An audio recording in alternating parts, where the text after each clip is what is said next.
एक नगर में 4 ब्राह्मण पुत्र रहते थे। चारों में गहरी मैत्री थी। चारों ही निर्धन थे। निर्धनता को दूर करने के लिए चारों चिंतित थे। उन्होंने अनुभव कर लिया था कि अपने बंधु बांधवों में धनहीन जीवन व्यतीत करने की अपेक्षा शेर हाथियों से भरी कंटीले जंगलों में रहना अच्छा है। मनुष्य लोक में धन के बिना न यश संभव है न सुख। धन हो तो कायर भी वीर होता है, कुरूप भी सुरूप कहलाता है और मूर्ख भी पंडित बन जाता है। यह सोचकर उन्होंने धन कमाने के लिए किसी दूसरे देश को जाने का निश्चय किया। अपने बंधु बांधवों को छोड़ दिया, अपनी जन्मभूमि से विदा ली और विदेश यात्रा के लिए चल पड़े। चलते चलते सिप्रा नदी के तट पर पहुँचे। वहाँ नदी के शीतल जल में स्नान करने के बाद महाकाल को प्रणाम किया।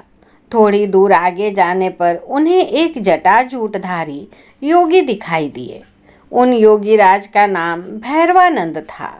योगीराज इन चारों नौजवान ब्राह्मण पुत्रों को अपने आश्रम में ले गए और उनसे प्रवास का प्रयोजन पूछा। चारों ने कहा, हम अर्थ सिद्धि के लिए यात्री बने हैं। धनोपार्जन ही हमारा लक्ष्य है। अब या तो धन कमा करके ही लौटेंगे या मृत्यु का स्वागत करेंगे। इस धनहीन जीवन से मृत्यु अच्छी है।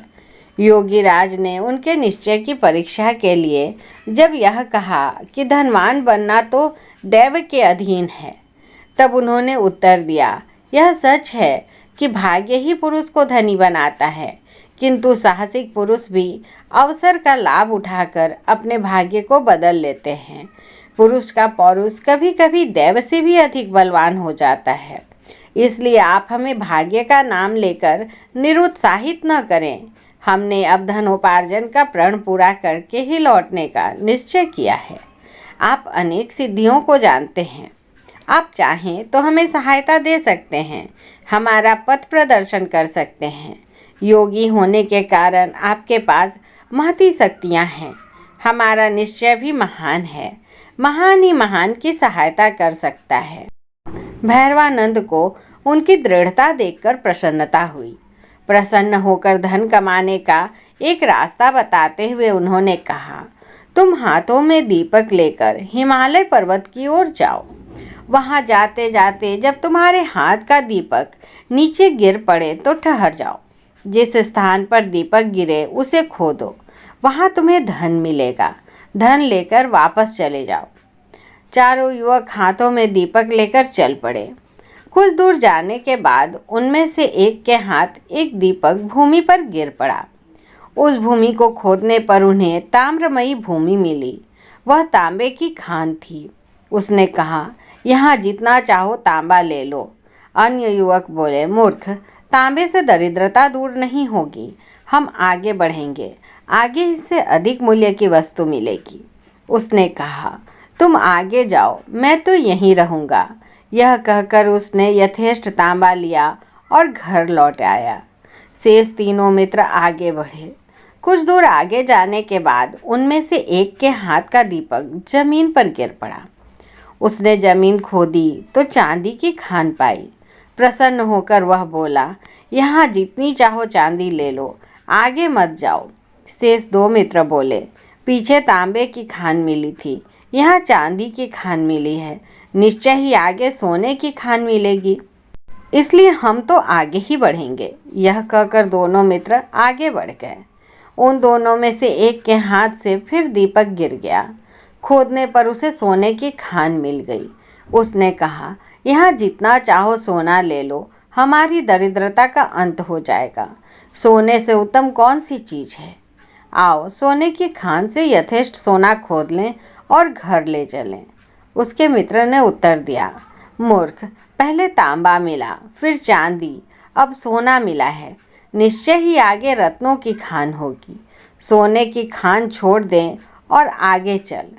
किंतु वह न माना। उसने कहा, मैं तो सोना लेकर ही घर चला जाऊंगा, तुम्हें आगे जाना है तो जाओ। जब वह चौथा युवक एकाकी आगे बढ़ा, रास्ता बड़ा विकट था। कांटों से उसका पैर छलनी हो गया। बर्फीली रास्तों पर चलते चलते शरीर जीर्ण शीर्ण हो गया। किंतु यह आगे ही आगे बढ़ता गया। बहुत दूर जाने के बाद उसे एक मनुष्य मिला जिसका सारा शरीर खून से लथपथ था और जिसके मस्तक पर चक्र घूम रहा था। उसके पास जाकर चौथा युवक बोला, तुम कौन हो? तुम्हारे मस्तक पर चक्र क्यों घूम रहा है? यहाँ कहीं जलाशय है तो बताओ, मुझे प्यास लगी है। यह कहते ही उसके मस्तक का चक्र उतरकर ब्राह्मण युवक के मस्तक पर लग गया। युवक के आश्चर्य की सीमा न रही। उसने कष्ट से कराहते हुए पूछा, ये क्या हुआ? यह चक्र तुम्हारे मस्तक से छूटकर मेरे मस्तक पर क्यों लग गया? अजनबी मनुष्य ने उत्तर दिया, मेरे मस्तक पर भी यह इसी तरह अचानक लग गया था।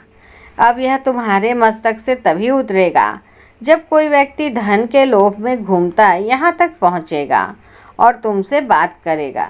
युवक ने पूछा, यह कब होगा? अजनबी ने कहा, अब कौन राजा राज्य कर रहा है? युवक ने कहा, वीणा वत्सराज। अजनबी ने कहा, मुझे काल का ज्ञान नहीं। मैं राजा राम के राज्य में दरिद्र हुआ था और सिद्धि का दीपक लेकर यहाँ तक पहुँचा था। मैंने भी एक और मनुष्य से यही प्रश्न किए थे जो तुमने मुझसे किए हैं। युवक ने कहा, किंतु इतने समय में तुम्हें भोजन व जल कैसे मिलता रहा?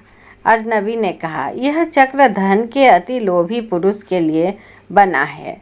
इस चक्र के मस्तक पर लगने के बाद मनुष्य को भूख, प्यास, नींद, जरा, मरण आदि नहीं सताते। केवल चक्र घूमने का कष्ट ही सताता है। वह व्यक्ति अनंत काल तक कष्ट भोगता है। यह कहकर वह चला गया और वह अति लोभी ब्राह्मण युवक कष्ट भोगने के लिए वहीं रह गया। इस कहानी से हमें यह सीख मिलती है कि लालच बुरी बला है।